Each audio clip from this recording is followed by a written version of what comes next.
नमस्कार, स्वागत है सभी साथियों का हिंदी साहित्य जनमंच पर। आज शुरू करेंगे हिंदी साहित्य प्रश्नोत्तरी श्रृंखला को, जो हर टीजीटी, पीजीटी, ईएमआरएसडी, डबलएसबी और एलटी ग्रेड प्रवक्ता परीक्षा की तैयारी करने वाला व्यक्ति है, जो अभ्यर्थी है, उसके लिए बहुत महत्वपूर्ण है।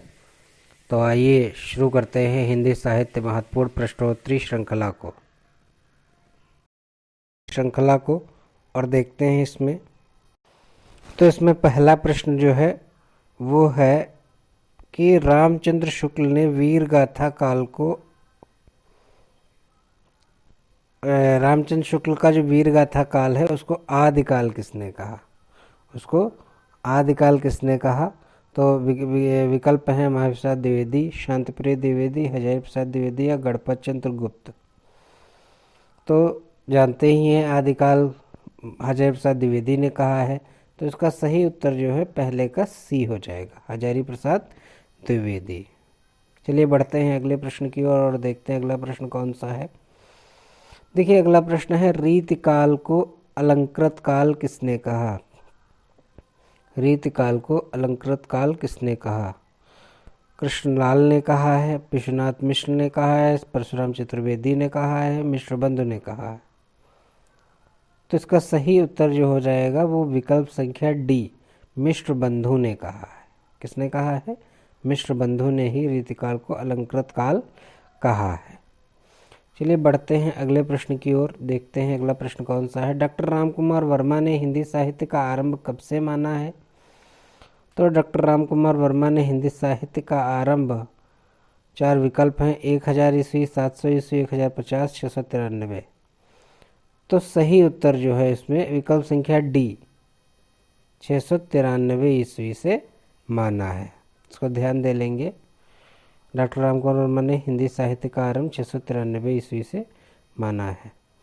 फिर अगला प्रश्न है प्रश्न संख्या 4 कि पंडित विश्वनाथ प्रसाद मिश्र के मत से रीतिकाल का नाम श्रृंगार काल होना चाहिए। क्यों? क्योंकि 4 विकल्प दिए गए हैं। रीतिकाल नाम रखने से विभाजन का मार्ग बंद हो जाता है। श्रृंगार के अतिरिक्त और किसी विषय पर नहीं लिखा गया। सभी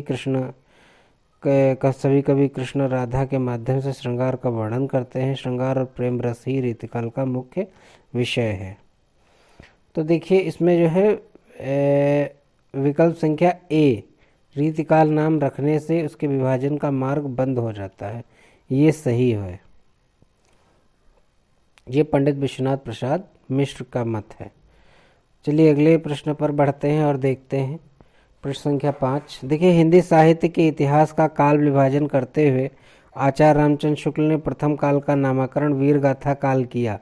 डॉक्टर हजारी प्रसाद द्विवेदी इसको क्या कहते हैं? तो डॉक्टर हजारी प्रसाद द्विवेदी इसको जो है विकल्प संख्या, देखिए आदिकाल, सिद्धकाल, चारणकाल या अपभ्रंश काल। तो इसका सही उत्तर हो जाएगा विकल्प संख्या ए, आदिकाल। विकल्प संख्या ए जो है हजारी प्रसाद द्विवेदी से आदिकाल कहते हैं। अगले प्रश्न पर देखते हैं, हिंदी साहित्य 20वीं शताब्दी किसका ग्रंथ है? निर्मल वर्मा का ग्रंथ है, नंदलाल वाजपेयी, नामवर सिंह का ग्रंथ है कि बच्चन सिंह का ग्रंथ है? तो देखिए इसका सही उत्तर जो है वो विकल्प संख्या बी, नंदलाल वाजपेयी। हिंदी साहित्य 20वीं शताब्दी नंदलाल वाजपेयी ने लिखा है। फिर बढ़ते हैं अगले प्रश्न की तरफ और देखते हैं अगला प्रश्न कौन सा है। देखिए कविता कौमुदी के संग्रहकर्ता हैं। विकल्प है श्याम सुंदर दास, राहुल शंकरत्यायन, डॉक्टर नगेंद्र, रामनरेश त्रिपाठी। तो देखिए इसके सही उत्तर जो है विकल्प संख्या डी, रामनरेश त्रिपाठी होंगे कविता कौमुदी के संग्रहकर्ता।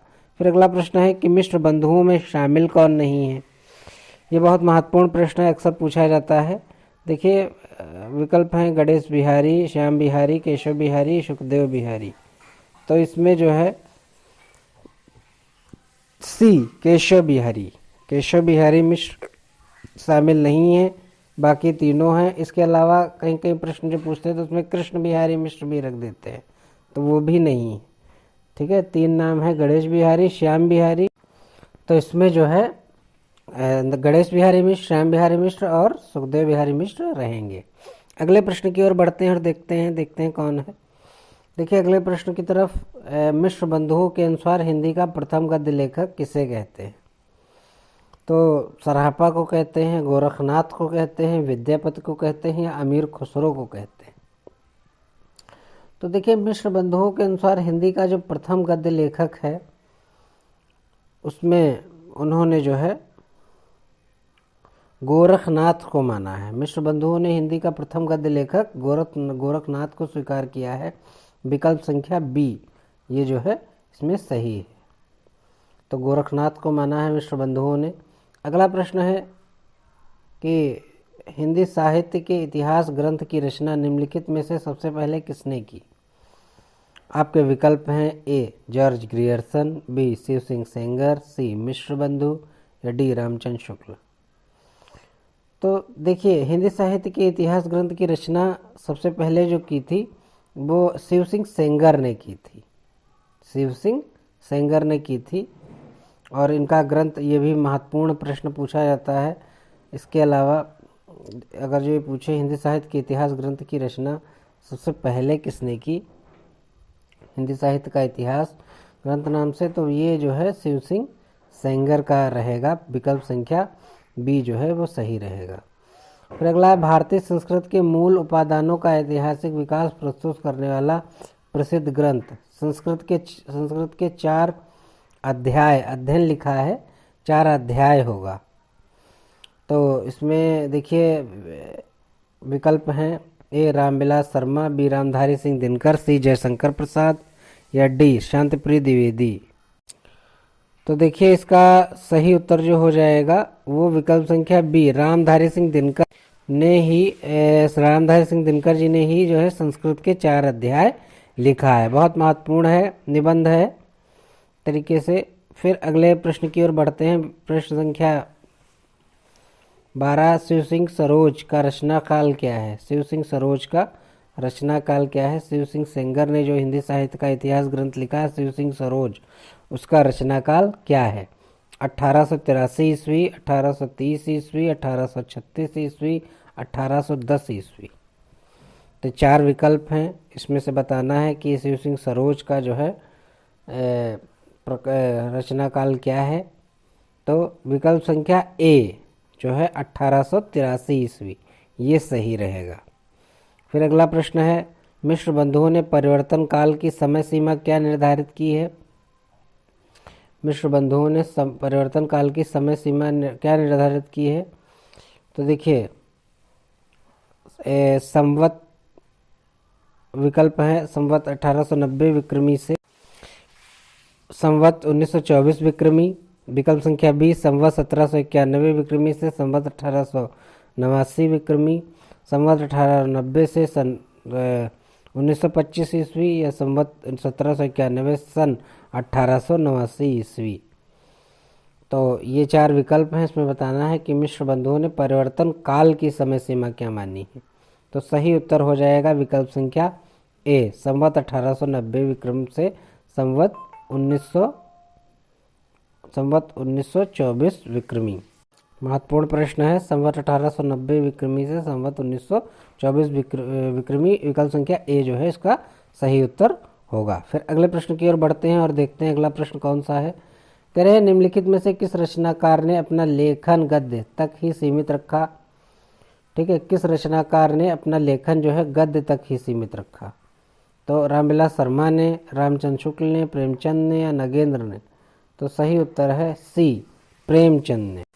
मुंशी प्रेमचंद ने जो है अपना लेखन जो है गद्य तक ही सीमित रखा। बाकी लोगों ने कविताएं भी लिखी, आलोचना भी लिखी, बहुत सारी चीज़ें लिखी, लेकिन गद्य के लेखन में प्रेमचंद जी जैसे कहानी लिखते हैं, उपन्यास लिखते हैं, तो इस तरीके से इन्होंने बहुत महत्वपूर्ण लेखन में योगदान दिया। फिर अगले प्रश्न की ओर बढ़ते हैं, संभवतः ये अंतिम प्रश्न है। तो देखिए ये अपभ्रंश को पुरानी हिंदी सर्वप्रथम किसने कहा? जॉर्ज ग्रियर्सन कहते हैं अपभ्रंश को पुरानी हिंदी की। चंद शर्मा गुलेरी कहते हैं, रामचंद्र शुक्ल कहते हैं, राहुल शंकरतैन कहते हैं। जॉर्ज ग्रियर्सन, गुलेरी जी, रामचंद्र शुक्ल जी या राहुल शंकरतैन जी? तो सही उत्तर जो हो जाएगा विकल्प संख्या बी, चंद्रधर शर्मा गुलेरी जी जो हैं वह भ्रंश को पुरानी हिंदी कहते हैं। तो ये बहुत महत्वपूर्ण प्रश्न है। तो चलिए देखिए, आज इतने ही प्रश्न रहे और बहुत महत्वपूर्ण प्रश्नों की श्रृंखला है। अक्सर कई बार इनमें से प्रश्न पूछा गया है जो टीजीटी पीजीटी की तैयारी करने वाले हैं परीक्षा की दृष्टिकोण से। तो आगे और भी इसी तरीके के प्रश्न जारी रहेंगे, कई विधाएं जारी रहेंगी। मिलते हैं अगली वीडियो में, तब तक के लिए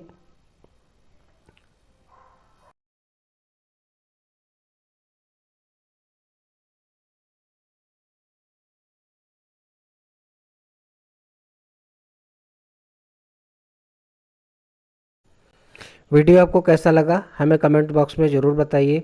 हिंदी जनमंच चैनल को सब्सक्राइब कीजिए, लाइक कीजिए और वीडियो को शेयर कीजिए अपने दोस्तों के बीच। मिलते हैं अगली वीडियो में, तब तक के लिए हिंदी जनमन को इजाज़त दीजिए। हिंदी वाणी जन की वाणी। जय हिंद, वंदे मातरम। बहुत बहुत धन्यवाद।